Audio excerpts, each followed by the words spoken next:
هي في دار الحق وانا في دار البطل. ربنا يرحمها وحسبنا الله ونعم الوكيل. مرات ابني شريفة وعفيفة، وكانت حافظة كتاب الله، وكانت منقبة، وكانت كمان حريصة ان هي تحفظ ولاد ابني القرآن الكريم. منقبة يبقى ازاي تمشي بقى ماشي بطال.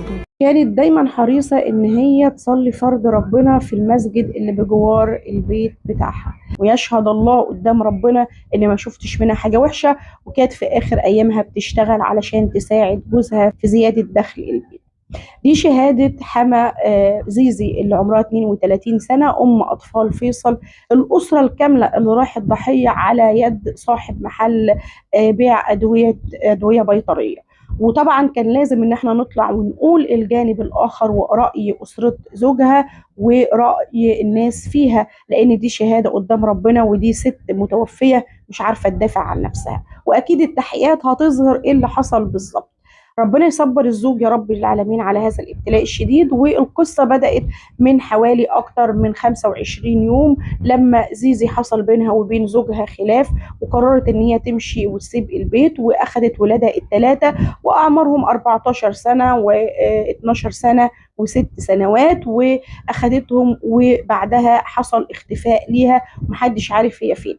بعد كده بدأ يظهر جثمان سيف وجنى، ودي كانت بداية الخيط لما يعني سكان منطقة فيصل عثروا عليهم متوفيين، واكتشفوا ان في جسمهم مادة سامة.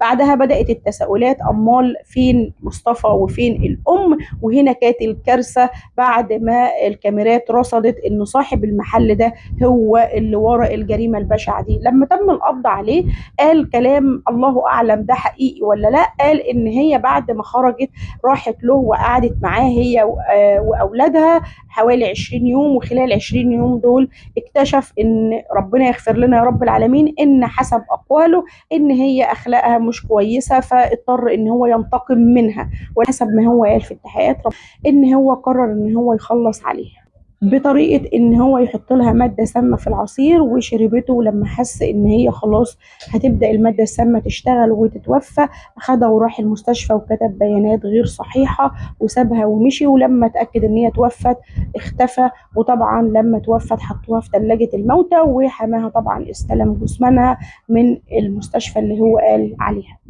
طبعا كمان قال ان الكلام ده حصل يوم 21 اكتوبر، والولاد فضلوا معاه 3 ايام. وبعدها حوالي يوم 24 اكتوبر قرر ان هو ينفذ ابشع الجرائم اللي ممكن نتخيلها. ان اخذ الولاد وقال لهم تعالوا نروح نخرج، وحط لهم نفس المادة السامة في العصير، ولكن مصطفى رفض يشرب واخده